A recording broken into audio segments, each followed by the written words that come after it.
अस्सलाम वालेकुम viewers, this is Syed Zeeshan Haider. Welcome to brazen truth. आज हम बात करेंगे एजुकेशन सेक्टर में। आप सब जानते हैं कि एजुकेशन के साथ पाकिस्तान के अंदर क्या किया जा रहा है। जब से वबा आई है उस वक्त से कभी स्कूल बंद, कभी यूनिवर्सिटीज़ बंद, और फिर उसके बाद तालीम दी जाती है ऑनलाइन और इम्तिहान लिए जाते हैं जाकर कैंपस के अंदर। ये कितनी बड़ी ज़्यादती है, इसमें कोई दो राय नहीं। देखें, हमें पहले समझने की ज़रूरत है कि जो ऑनलाइन तालीम है वो ठीक है, उसको आप कह सकते हैं कि वो ना होने से बेहतर है, लेकिन वो कतन भी जो आपकी ऑन कैंपस लर्निंग होती है उसका मुतबादल नहीं हो सकती। आपके पास एक स्ट्रॉन्ग इंटरनेट सिस्टम नहीं है, आपकी इंटरनेट कनेक्टिविटी नहीं है, आपके पास ऐसा सॉफ्टवेयर नहीं है, ना आपके टीचर्स ऐसे ट्रेंड हैं।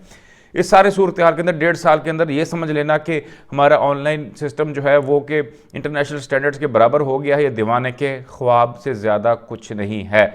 तो सामीन इकराम, ये समझने की ज़रूरत है कि हम अगर ऐसा हम नहीं कर सके, अगर हम क्वालिटी की तालीम जो है हम उस लेवल की तालीम जैसे वो कैंपसेस में दी जाती है ऑनलाइन नहीं दे सकते, तो फिर हम उनसे इम्तिहानात कैसे लेते हैं, इस इम्तिहान कैसे लिए जा सकते हैं। इस मामले के अंदर स्टूडेंट्स का एहतजाज करना बिल्कुल जायज़ बनता है जी। और उनका कहना कि भाई अगर आप हमें ऑनलाइन तालीम दिए तो हमसे ऑनलाइन एग्ज़ाम्स भी लीजिए, ये भी ठीक है। उसके पीछे कोई रॉकेट साइंस नहीं है। समझने की ज़रूरत है कि आप जानते हैं कि ऑनलाइन तालीम किस तरह होती है। ऑनलाइन क्लासेस के अंदर बच्चे सोए होते हैं, टीचर्स को स्टूडेंट्स का पता नहीं होता, स्टूडेंट को टीचर्स का पता नहीं होता, कोई अकाउंटेबिलिटी नहीं होती, ना ही क्वेश्चन आंसर सेशन उस तरीके से हो सकते हैं, ना टेस्ट हो सकते हैं, ना क्विज़ हो सकते हैं।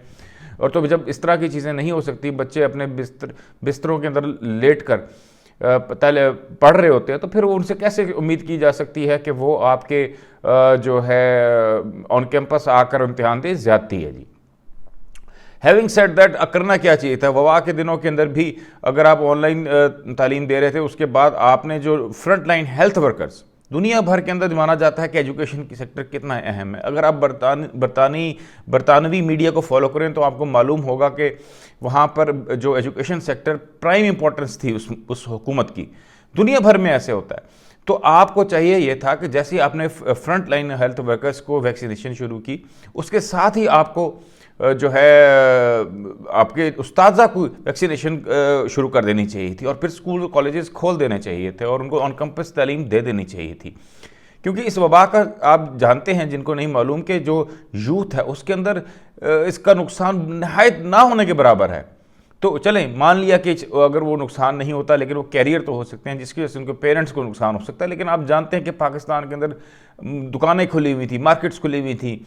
कोई इस तरह का अगर कहा जाए कि अपने दिल पर हाथ रख के कहिए कि क्या हमने वाकई प्रिकॉशंस और ये लॉकडाउन्स की वजह से ये इस वबा का मुकाबला किया है, या कोई कुदरत की तरफ से इस खित्ते पे ख़ास करम था? इसका जवाब अपने आप से कोई भी पाकिस्तानी दिल पे हाथ रख के पूछ सकता है। बहरहाल, इस बहस में जाए बगैर इस वक्त सूरत हाल ये है कि जो ख़ास असेसमेंट का सिस्टम हुकूमत मुतारफ़ करा है वो तो ख़ुद एक इम्तिहान है कि आप किस तरीके से आप जो चंद इलेक्टिव में आप पेयर होंगे और बाकी के अंदर उनका रिज़ल्ट ट्रांसफ़र हो जाएगा। ये कहाँ का इंसाफ है? एक बच्चा जो कि साइंस में अच्छा है वो कैसे या साइंस में कमज़ोर है, उसका जो रिज़ल्ट है बाकी सब्जेक्ट्स के ऊपर उसका इम्पैक्ट लेके जाना, ये किसी तरह से भी जो है ये जो है वो इंसाफ के तकाजे पूरे नहीं करता। तो बहरहाल इसका कोई और गवर्नमेंट को डेफिनेटली इसके बारे में सोचना चाहिए और इसके ऊपर रेमेडी देनी चाहिए। फिर साथ में एक और मसला भी, जो एक मसला कह लें या एक बात जो हुकूमत करती आ रही है, वो करती आ रही है जी कि एक ही सिलेबस होगा। बहुत अच्छी बात है, आप एक ही सिलेबस बनाएं, एक ही मेयार तालीम लेकिन लाना चाह रहे हैं, तो आपको एक ही सिलेबस वो लेके आना चाहिए जो कि इंटरनेशनल लेवल का हो, ना कि आप जो लोग अच्छी तालीम हासिल करें। मैं इसको ज़रा आसान अल्फाज में बयान कर दूं। इसमें दो राय नहीं कि जी ब्रिटिश तालीम ले लें या अमेरिकन तालीम ले लें, उनका मेयार तालीम पाकिस्तान के बोर्ड की तालीमी मेयार से उनका सिलेबस ज़्यादा स्ट्रॉन्ग है। उनके जो एग्जामिनेशन के जो तरीक़ाकार है वो ज़्यादा बेहतर है। इस वजह से दुनिया से रिकगनाइज़ करती है, और इस वजह से और जो है वहाँ जो बच्चे उस सिस्टम में से निकलते हैं उनकी कामयाबी के चांसेस बढ़ जाते हैं, उनको इंटरनेशनल रिकग्निशन मिलती है, बाहर की यूनिवर्सिटीज़ में दाखिला उनके लिए आसान होता है। تو اب آپ کرنے کیا جا رہے ہیں؟ کیا آپ ہمارے پاکستانی سسٹم کے جو کریکولمز ہیں ان کو ایک کرنے کا جو آپ کا پلان ہے اس میں کیا آپ اس لیول پر لے جائیں گے؟ فار ایگزامپل آپ او اے لیولز کے لیول پر اپنے میٹرک کو انٹر کو لے جائیں گے، اس معیار پر لے جائیں گے، ٹھیک ہے، مان لیا کہ آپ کریکولم کو اس طرف لے گئے، تو کیا آپ کے پاس اتنے ٹیچرز موجود ہیں ٹرینڈ جو کہ اس جو ہے ہائیلی سوفسٹیکیٹڈ یا نیکسٹ لیول کی ایجوکیشن سسٹم کو پڑھا سکیں بچوں کو؟ یہ ایک سمجھنے کی ضرورت ہے۔ اور پھر کیا آپ کے پاس اس کے وسائل موجود ہیں؟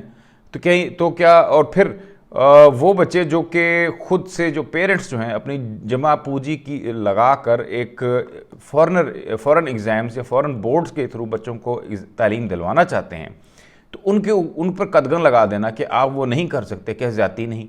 کیونکہ آپ سمجھتے ہیں، سامعین کرام آپ جانتے ہیں کہ کوئی بھی پیرنٹ جو ہے وہ اپنی اولاد کی تعلیم سے زیادہ اہم کسی چیز کو نہیں سمجھتا۔ اسے اگر فاقے بھی کرنے پڑیں وہ بچوں کو تعلیم اچھے سے اچھی دلوانا چاہتا ہے۔ تو حکومت کی طرف سے ایک طرف تو وہ مواقع بند کر دینا، وہ طریقے بند کر دینا جہاں سے وہ اپنے بچوں کو اعلیٰ بہترین تعلیم دے سکتے ہیں، اور دوسری طرف ایسا جو ہے آپ کو تعلیمی نظام جو ہے اس کی طرف دسترس بھی نہ دینا، اس کو متعارف بھی نہ کرا سکنا کہ جو کہ اس لیول کا ہو جس کو آپ بند کر رہے ہیں۔ تو یہ ناانصافی اور زیادتی ہوگی۔ یہ اچھی بات ہے کہ پاکستان کا جو بورڈ ہے وہ انٹرنیشنل بورڈ سے بھی بہتر ہو جائے، یہ خواہش ایسی ہے، لیکن اس کا ایک طریقہ کار ہے۔ آپ کو جو موجودہ بورڈ ہے، جو اس وقت جسے آپ پاکستانی بورڈز کہتے ہیں، فار ایگزامپل آپ کا جو آپ کے جہاں پر آپ کے ایگزامز ہوتے ہیں، آپ کے جو لوکل بورڈز ہیں، آپ کے انٹرمیڈیٹ بورڈز وغیرہ وغیرہ، تو ان کا جو معیار ہے، ان کو اس لیول پر لے کے جائیں تو کہ جو پیرنٹس ہیں اور بچے ہیں وہ او لیولز اے لیولز کو چھوڑ کر یہاں پر آنا شروع کر دیں۔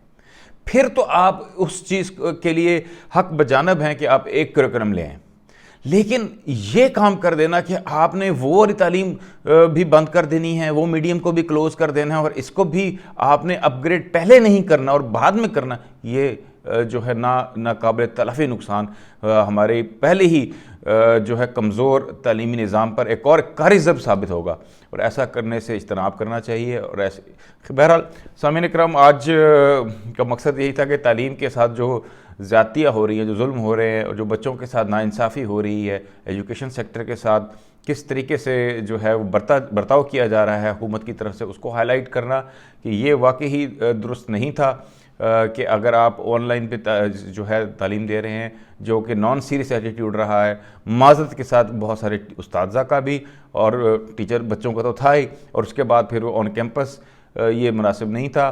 آپ کو کم از کم 1 یا 2 ماہ کی پریپریشن کے لیے مزید ٹائم دینا چاہیے تھا، آن کیمپس بچوں کو بلوا کر۔ اور بہت سارے ایسے تعلیمی ادارے ہیں جنہوں نے چھٹیاں کر دی ہیں جی، انہوں نے صرف ڈائریکٹ ایگزامز لینے ہیں۔ تو آن کیمپس، کیونکہ آپ سمجھیے اس بات کو، آن کیمپس میں آنے کے تعلیمی اداروں کے بجلی کے بل لگتے ہیں، بہت سارے ملازمین کی جو تنخواہیں کاٹ لیتے ہیں، یا بہت سارا جو سٹاف ہوتا ہے اس کو انہوں نے فارغ کر دیا، اس کی انہوں نے تنخواہیں بچائیں، اپنے پروفٹس بچائے۔ اور ابھی بھی حکومت کو اس چیز کا نوٹس لینا چاہیے کہ جہاں پر بھی امتحانوں میں ابھی 1 سے 2 ماہ کا ٹائم موجود ہے، وہ انہوں نے گھر پہ جو ہے وہ بچوں کو تیاری کے لیے بھیج دیا ہے، تو یہ سراسر زیادتی ہے۔ بچے اب ٹیوشنز اور پھر جو پرائیویٹ اکیڈمیز میں جا کر تیاری کر رہے ہیں، اور اسکول اور کالجز جو ہیں وہ ان کے مالکان اپنے پیسے بنا رہے ہیں، اور وہ اپنے بجلی کے بل بچائے بیٹھے ہیں۔ ان کو پتہ ہے جو پرائیویٹ ادارے جہاں پر فین چلنے ہیں، اے سی چلنے ہیں، واٹر کولر چلنے ہیں، ان کی انہوں نے اور دیگر جو خرچے سے ہوتے ہیں، رننگ کاسٹ ہوتی ہے، وہ بچا رہے ہیں، اپنے پروفٹس بنا رہے ہیں۔ اور بچوں کو سیدھا بتا دیا گیا ہے کہ فلانی تاریخ کو آپ کے امتحان ہے، اور آپ 1.5 مہینہ گھر میں بیٹھ کے تیاری کیجئے، اور پھر آ کر آپ بورڈ کے اور دیگر امتحانات دیجئے۔ یہ بہت زیادتی ہے۔ اس پہ حکومت کو فوری نوٹس لینا چاہیے، اور ان تعلیمی اداروں کو کھلوانا چاہیے، اور بچوں کو کی attendance for preparation of the exams on campus کے لیے فوری طور پر جو ہے وہ ان کو وہاں بلا کر اور وہاں ان کو کیمپس پہ تعلیم دینی چاہیے، جس کی وہ بھاری فیسیں بھی ادا کر رہے ہیں۔ تو آج تک لیے اتنا ہی سامعین اکرام، پھر ملیں گے انشاءاللہ نئے ٹاپک کے ساتھ۔ سید ذیشان حیدر کو پریزنٹ ٹروتھ کے پلیٹ فارم سے اجازت دیجیے۔ خدا حافظ۔